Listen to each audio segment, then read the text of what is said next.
जय हिंद दोस्तों, जोहार। सीपी यादव क्लासेस के ऑनलाइन यूट्यूब प्लेटफॉर्म में आप सभी का बहुत बहुत स्वागत है। ये रही दोस्तों हमारी एक्सपर्ट फैकल्टीज़ की टीम आपके स्क्रीन के सामने। हमारे एक्सपर्ट फैकल्टीज़ के साथ जुड़े और अपने यूजीसी नेट जून 2024 के तैयारी को और भी पुख्ता और भी तगड़ा करें। और अगर आप हमसे जुड़ना चाहते हैं तो दिए हुए नंबर में संपर्क करना बिल्कुल भी ना भूलें। ये रहा दोस्तों मेरा छोटा सा परिचय। और आज के इस शानदार जानदार सेशन को शुरू करने से पहले आपसे फिर से एक बार गुजारिश है कि आप हमारे टेलीग्राम चैनल से यदि नहीं जुड़े हैं तो प्लीज़ जुड़ जाएं, क्योंकि यहीं पे आपको सोशल वर्क से रिलेटेड हर तरीके का जानकारी उपलब्ध होता रहा है और होता रहेगा।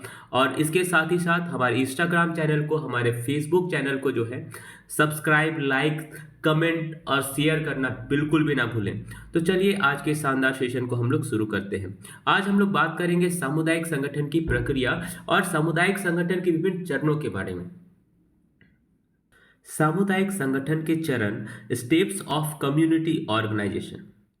सामुदायिक संगठन की शक्ति से दोस्तों आप भली भांति परिचित हैं। हाल ही के दिनों में हमने देखा कि कैसे हिट एंड रन बिल के विरोध में देशव्यापी हड़ताल का आह्वान किया गया। यह हड़ताल बुलाया गया था विभिन्न ड्राइवरों के द्वारा।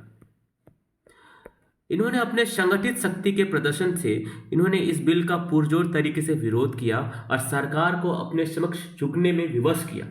तो हम सामुदायिक संगठन की शक्ति को कभी नकार नहीं सकते। ये हमेशा अपने ध्येय की प्राप्ति के लिए प्रयासरत रहता है, प्रगतिशील रहता है। तो चलिए अब हम सामुदायिक संगठन के निर्माण में, सामुदायिक संगठन के संचालन में हमें किन किन प्रक्रियाओं से गुजरना पड़ता है उन्हें जानें। तो ये प्रक्रियाएं हैं: अवलोकन तथा स्वीकृति प्राप्त करना, अध्ययन करना, आवश्यकता की चेतना का प्रसार करना, संगठन का रचना करना, नेतृत्व का विकास करना, कल्याणकारी योजना एवं कार्यक्रम तैयार करना, कार्यक्रमों का क्रियान्वयन करना, साधनों को संचालित करना, मूल्यांकन एवं ऐच्छिक परिवर्तन लाना।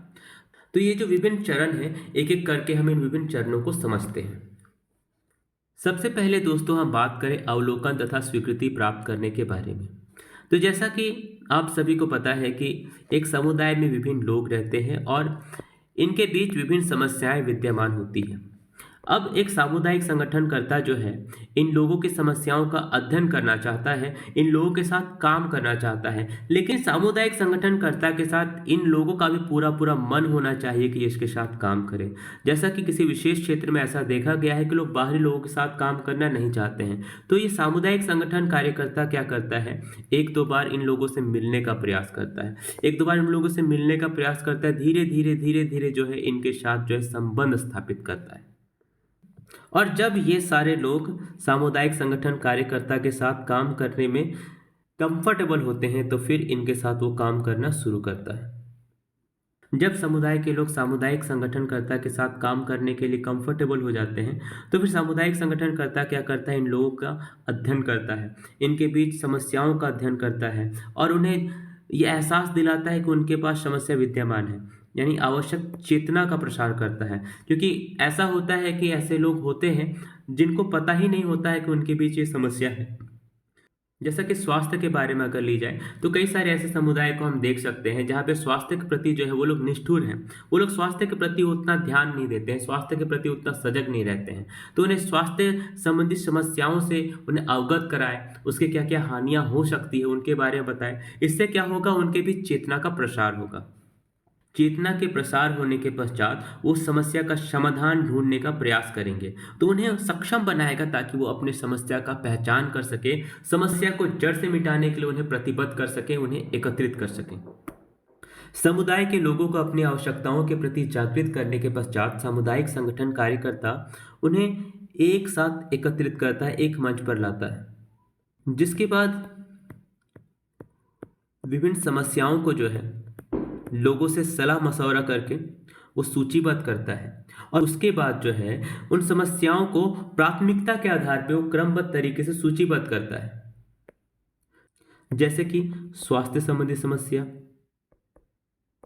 शिक्षा संबंधी समस्या, रोजगार संबंधी समस्या। अब इन समस्याओं में मान लीजिए कि स्वास्थ्य समस्या जो है वो सबसे आवश्यक है, क्योंकि व्यक्ति स्वस्थ रहेगा तभी वो शिक्षा भी प्राप्त कर सकता है। अगर 2 दिन बाद वो मर जाएगा तो उसकी मरी हुई आत्मा तो शिक्षा प्राप्त करने नहीं जाएगी, या फिर उसकी मरी हुई आत्मा रोटी रोजगार की प्राप्ति के लिए तो नहीं जाएगी। और जब ये लोग स्वास्थ्य संबंधी समस्या के निपटारे के लिए जो है एक्शन प्लान तैयार करते हैं, उसके बाद ये स्वास्थ्य संबंधी समस्या का निपटारा जब हो जाएगा, उसके बाद फिर जो है वो शिक्षा की तरफ रुख करेंगे, उसके बाद फिर वो रोटी रोजगार की तरफ रुख करेंगे। ठीक इसी प्रकार से जो सूची में जो वरीयता क्रम में जो सबसे पहले आ रहा है उस समस्या को सबसे पहले हल करें, उसके बाद वाली वरीयता क्रम में जो समस्या विद्यमान है उसे हल करें, और उसके बाद जो वरीयता क्रम में है उसे हल करें। यही सामुदायिक संगठन का जो है एक मूल उद्देश्य होता है, ताकि क्रमबद्ध तरीके से जो है वे अपने समस्या का समाधान कर सकें। क्योंकि कोई भी समस्या जो है, हर समस्या का समाधान हम लोग एक साथ नहीं कर सकते हैं। हम लोग खिचड़ी पका करके कोई समस्या का समाधान नहीं कर सकते हैं। और जब हम समस्या को चिन्हित कर लेते हैं, फिर इन लोगों में से ही जो है एक नेतृत्व को तैयार करते हैं, जो इन सारे लोगों को निर्देशित करे, इन सारे लोगों का मार्गदर्शन करें, इन सारों लोगों को जो है अपने लक्ष्य के प्राप्ति के लिए प्रतिबद्ध रखें। क्योंकि सामुदायिक संगठनकर्ता का जो काम जो है समुदाय के लोगों को सक्षम बनाना है, और इन सामुदायिक संगठनकर्ता इनके साथ नहीं रहेगा, फिर भी जो है ये लोग अपनी समस्या का समाधान खुद ब खुद कर सकेंगे।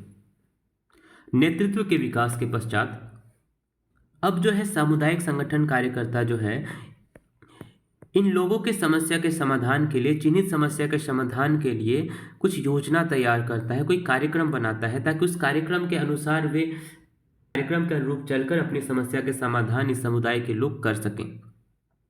अब जब समुदाय अपने मूल समस्या का पहचान कर लेता है, तो इस मूल समस्या के समाधान के लिए जो है जो सामुदायिक संगठनकर्ता जो है इन सारे लोगों के साथ मिलकर जो है एक्शन प्लान तैयार करता है, कार्य योजना तैयार करता है। क्योंकि कोई भी समस्या के समाधान का तरीका जो होता है उसे एक ही दिशा में चल करके प्राप्त नहीं किया जा सकता है। उसे प्राप्त करने के लिए जो है कई दिशाएं खुली रहती हैं। जैसे कि हिट एंड रन बिल के बारे में अगर हम बात करें, तो हम देख सकते हैं कि ड्राइवर जो है कितने तरीके से जो है अपने काम को सफल बना सकती थी, अपने उद्देश्य की पूर्ति कर सकती थी। पहला तरीका था वो डायरेक्ट सरकार से वार्ता करे। दूसरा तरीका हो सकता था कोई हड़ताल करे, वो आंदोलन करे। तो उन्होंने क्या किया, उन्होंने दूसरे तरीके को चुना। क्योंकि सॉल एलेंस्की के बारे में जब हमने पढ़ा था तो हमने जाना कि आंदोलन से ही जो है अपने उद्देश्य की पूर्ति सबसे सरलतम माध्यम से हो सकती है, तो उन्होंने इस माध्यम को चुना। अब जब कार्यक्रम की रूपरेखा तैयार हो चुकी है कि हमें यह कार्यक्रमों का क्रियान्वयन किया जाए, कार्यक्रमों के क्रियान्वयन के लिए जो है सामुदायिक संगठनकर्ता या फिर समुदाय का जो नेतृत्व करता जो है वो अलग अलग लोगों को टास्क देता है, अलग अलग लोगों के लिए जो है कार्य विभाजन करता है। क्योंकि हर मनुष्य का जो है क्षमता अलग है, कि अगर दक्षता के अनुसार हम कार्य विभाजन नहीं करेंगे तो ऐसा हो सकता है कि जो उस कार्य को करने में रुचिकर नहीं है, उसे वो काम दे दिया गया हो तो काम को भली भांति प्रकार से उसका निष्पादन वो नहीं कर पाएगा। या फिर ऐसा है कि ऐसे व्यक्ति को कोई काम सौंपा गया है जिसके बारे में उसे कोई आइडिया ही नहीं हो, जिसमें तो सही लोगों को सही कार्य के लिए चुनना ही जो है कार्यक्रम के क्रियान्वयन का पहला सीढ़ी माना जाता है। उसके बाद सभी सदस्य अपने अपने काम को बेहतर और बेहतरीन तरीके से निभाएंगे, तब जाकर के हमारा जो कार्यक्रम है वो सफल हो पाएगा। तो कार्यक्रम के क्रियान्वयन के लिए जितने भी साधन जो है हमने इस कार्यक्रम में हमने लगाया है, उसे सही तरीके से संचालित करने का कार्य भी जो है सामुदायिक संगठनकर्ता या समुदाय के नेतृत्वकर्ता का होता है, ताकि समुदाय अपने प्रयासों में सफल हो पाए। उसके बाद सामुदायिक संगठनकर्ता जो है ये जरूर अध्ययन करता है कि जो कार्यनीति उन्होंने तैयार किया, जिस कार्यनीति के अनुसार वे चले, क्या उसके माध्यम से उन्हें सफलता मिली या नहीं मिली, क्या ऐच्छिक परिवर्तन आया या नहीं आया, समाज में कोई सकारात्मक बदलाव आया या नहीं आया। इसका मूल्यांकन करने का भी काम जो है सामुदायिक संगठनकर्ता का होता है। अगर वो ऐच्छिक परिवर्तन नहीं आया हो तो कोई दूसरी कार्यनीति के अनुसार फिर से जो है समुदाय को निर्देशित करें और उस लक्ष्य की प्राप्ति की ओर उन्हें प्रशस्त करें। तो यही रहा आज का हमारा सेशन, और आपका आंसर की आ चुका है तो हमें ज़रूर बताएं कि आपने कितना स्कोर किया। और अगर आपका स्कोर कम आया है तो हताश निराश होने की कोई ज़रूरत नहीं है। अगर आप अगर आप मेहनती हैं तो मंजिल और मुकाम आपका इंतज़ार कर रही है। आप बस मेहनत करते रहिए, डटे रहिए, डरिए नहीं, और जहाँ कहीं भी आपको समस्या होती है तो हम और हमारा प्लेटफ़ॉर्म जो है आपके लिए हमेशा तैयार खड़ा है। आप हमें कभी भी याद करें। जय हिंद, जय भारत, धन्यवाद।